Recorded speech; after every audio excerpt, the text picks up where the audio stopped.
Spiritual awakening, the path of spirituality, my friends, is not bells and whistles. It's not all about being loving, and it's not about peace to all, love to all, light to all. It's not about being nicer than nice, holier than thou. No, none of that. It's about you literally wading through all of that crap, embracing the darkest moments. It's not about what you wear, it's not about what you look like. It's not about the pleasantries you exchange. It's not about you being so kind that you forget to be kind to yourself. It's not about you sacrificing yourself, putting yourself on the cross for everybody else, right? It's about you rising, accepting all those shadows, all of that inside of you that you have been in denial of. It's about you walking your authentic self, who you are. Yes, eventually, pure consciousness, yes, all of that is there, but the walk through that path is not about you denying the existence of certain aspects and facets of you. It's about you noticing and becoming aware that you have multiple personalities, that you have various aspects and facets to who you are. And in so doing, you can then see the pattern, you can realize the conditioning, you can walk through it as opposed to avoid it. You know, we moved recently to a different part of the country. So we live in the UK, and we moved from the city of London to the countryside. And one thing that I noticed here is that people exchange pleasantries, and they often seem to be very polite. Yet, the same set of people stuck in traffic, you know how it's going to go from here. And this is when we are so full ourselves and we want to offload, we want to share, we want to be seen, we want to be heard, we can't empathize with other people. We can't extend compassion. We can't extend kindness, right? We won't even extend understanding.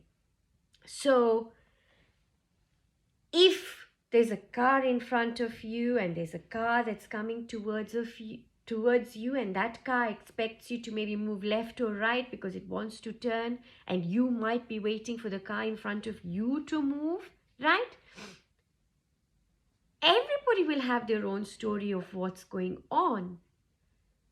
And there will have been judgment that's passed in that moment. You might pass each other and one of them might be saying something like this. One of them might be shouting. One of them might be saying all sorts of things.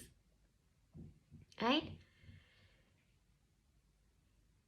That's what happens when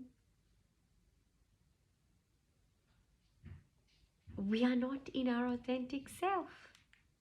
So to exchange pleasantries, niceties, being polite to one another, but when our stress response kicks in and we are spent, we don't have that, then what are we? Yeah. So there are various personalities of us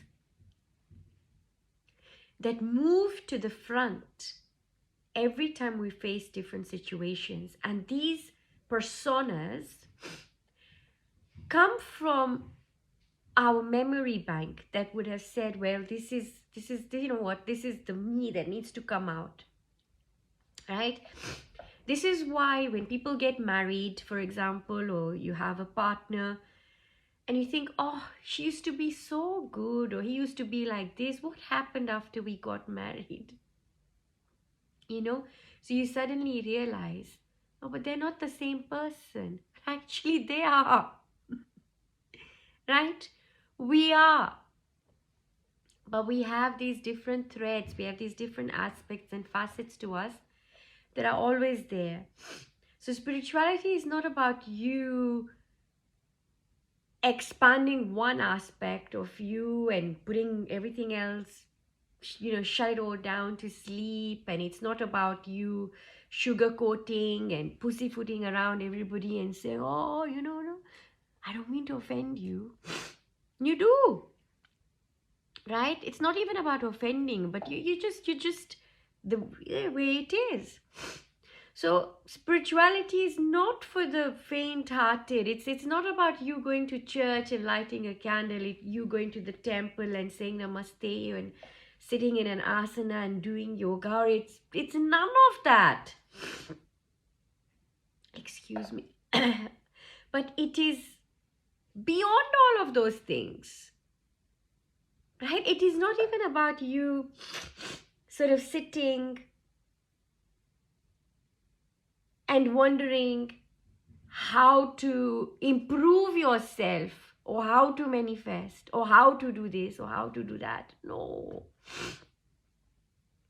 Right? It's about you going beyond the definition of what you think you are or what you've been told you are.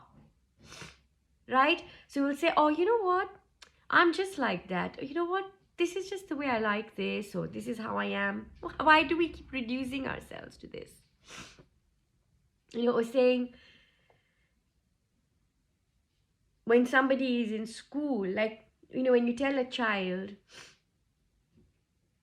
you're naughty, or you're good, or you're bad, that, oh, you know what? This child is just like this. And that child will start to believe that that's just the way that I am, right? And they will live up to that or down to that throughout their lives, because that is what has been mirrored back to them. As soon as you realize that the mirror is flawed and that you are beyond that mirror, right? And that you don't even need that mirror. It's walking beyond that definition, walking beyond any ideation, any philosophy. Spirituality is not about picking a book on religion or theology, theosophy. It's not about learning. It's quite the opposite. It's about stepping out of all of that. And you step into your direct connection. Where is your direct connection? Right? Just sit and discover for yourself. It's not that you try to conform. It's not that when you get on the path of spirituality, you feel, oh, but let me check. Is this really this? Is this really this?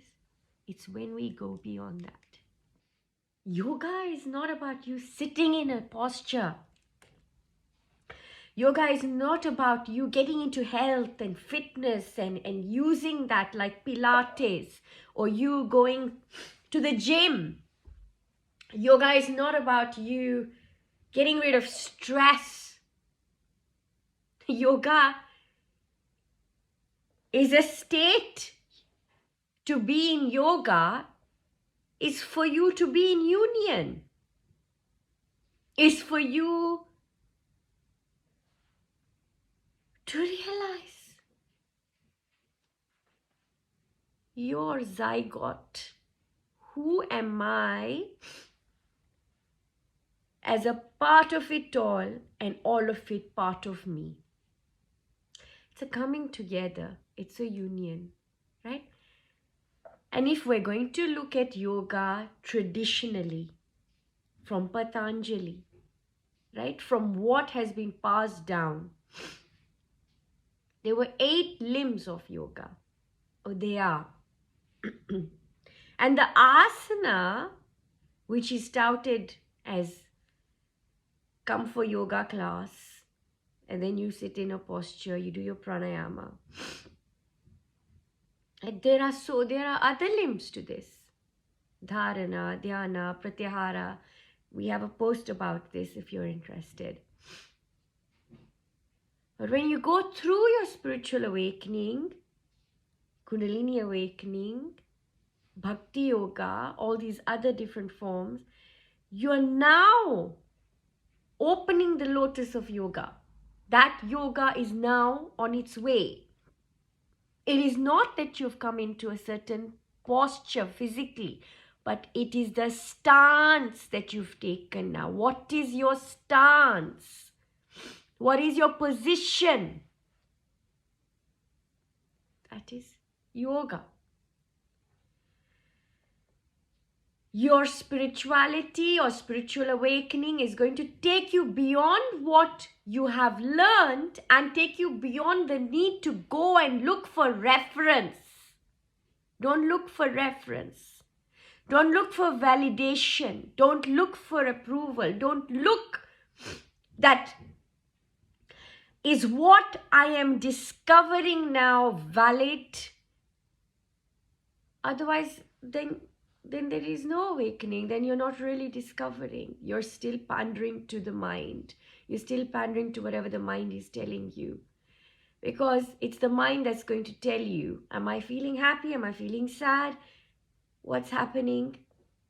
Am I really feeling this? But once you are switched on and you're awake, when you've gone beyond the concept of what you think life ought to be, is life going to work or finding your right job or your right purpose?